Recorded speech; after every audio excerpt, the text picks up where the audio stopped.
Olá, seja bem-vindo. Estamos iniciando mais um Repensar, que tem como objetivo levar a você uma boa leitura, proporcionar a você uma boa leitura através de um bom livro, de um livro interessante, de um livro importante, porque uma boa leitura sempre concorre para que nós nos aprimoremos, para que nós melhoremos o nosso viver, o nosso conviver, melhorando nossos conhecimentos. E o livro que nós destacamos hoje tem como título Jesus, o Divino Amigo.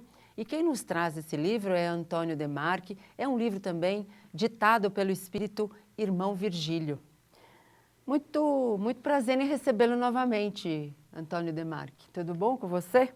Graças a Deus, tudo bem, Marisilda. É uma satisfação estar mais uma vez aqui no teu programa, falando do livro Jesus, o Divino Amigo. Pois é, antes de nós começarmos, estávamos aqui falando, né, do encantamento que é falar de Jesus, de ler sobre Jesus, né? Isso é agradabilíssimo. Ouvir a história de Jesus, entender melhor os seus exemplos, né, os seus ensinamentos. Eu diria o seguinte, a história mais linda de amor que já existiu Pois é. É a história do amor de Jesus. Pois é. Jesus amou tanto a humanidade que ele poderia ter mandado um outro mensageiro, mas ele fez questão de vir pessoalmente, nos trazer a grandiosa mensagem, a mensagem da Boa Nova. Então é uma história de amor lindíssima que eu diria assim, as pessoas gostam de ler romance, histórias de amor. E a história de amor mais linda que já existiu é a história de Jesus. Pois é, eu fico pensando, quando você fala assim que Jesus veio pessoalmente trazer sua mensagem, porque ele é o nosso governador, ele é o ser mais evoluído aqui do nosso planeta, né? Eu fico pensando que já é uma primeira lição importantíssima, né? Para aqueles que estão no comando, aqueles que estão cuidando, né? Seja da sua família, seja da sua empresa, seja do seu país, enfim, né? Que está no comando. Quanto é importante essa condição de fazer, de ensinar, de dar o exemplo, né? Uma coisa interessante que eu gostaria de destacar a respeito de Jesus, que as pessoas às vezes falam de Jesus, mas de uma forma até displicente, como se Jesus estivesse assim distante, inacessível. E às vezes em palestra, Marisilda, é interessante as pessoas fazerem perguntas, eles fazem assim, perguntam assim, é verdade que Jesus vai voltar? E eu falo assim, não, Jesus não vai voltar. Porque Jesus veio para ficar e ficou aqui entre nós. Ele ficou no nosso coração. Né? Nós é que não percebemos. Jesus veio para ficar. Então Jesus, você mencionou o governador do nosso planeta, foi ele que deu forma ao nosso planeta, ele tinha conhecimento de tudo, um espírito perfeito. Pois é. Você imagina que na formação da Terra ele já era um espírito perfeito. E quando ele veio entre nós para trazer essa grandiosa mensagem, ele na condição de espírito mais elevado que existe na hierarquia do nosso sistema, do nosso planeta, ele poderia ter vindo num berço de ouro, num palacete. Pois é. Então, duas lições a gente já tira daí, já tira daí. A primeira, ele veio pessoalmente, poderia ter mandado outro. O líder, ele vai, ele dá o exemplo, ele mostra. Ele faz, né? Ele faz. Isso. E ele envolve as pessoas para que as pessoas, diante do exemplo dele, sigam os seus passos. E o segundo exemplo, e grandioso, humildade. Que o ser humano precisa aprender mais. Nossa. Nasceu numa estrebaria. Pois é, então, a gente dá tanto valor a essas coisas, o ouro, né? A riqueza.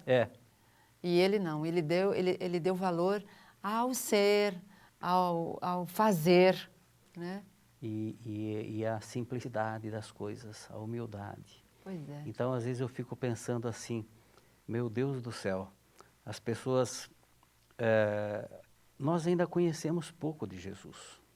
O ser humano devia conhecer mais. Pois é. Por isso, a nossa, de uma forma despretensiosa, escrevemos um romance a respeito de Jesus, mas fiel ao princípio, fiel ao Evangelho e fiel a Kardec.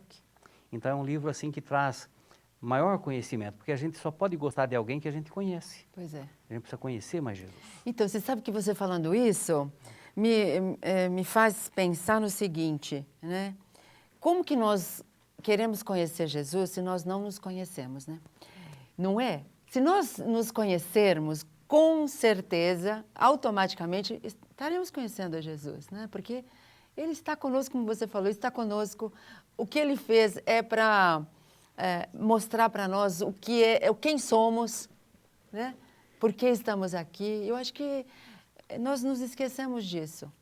É interessante, você tocou num ponto aí, e eu acho lindo a doutrina espírita pelo aspecto filosófico, científico e religioso.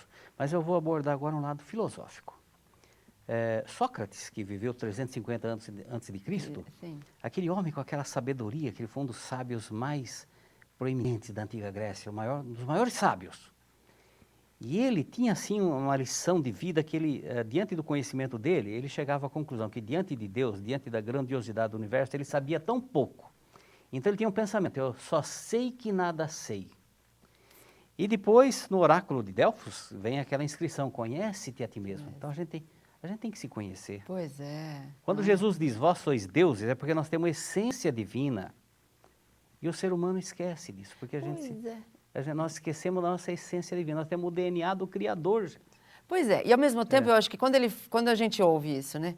Vós sois deuses, a gente acha que não precisamos fazer nada. E nós precisamos trabalhar para que essa semente, essa potencialidade que está em nós se mostre, desperte, né? Acorde e brilhe, né? Mas é tão bacana isso daí, porque você está me puxando para um outro assunto interessante.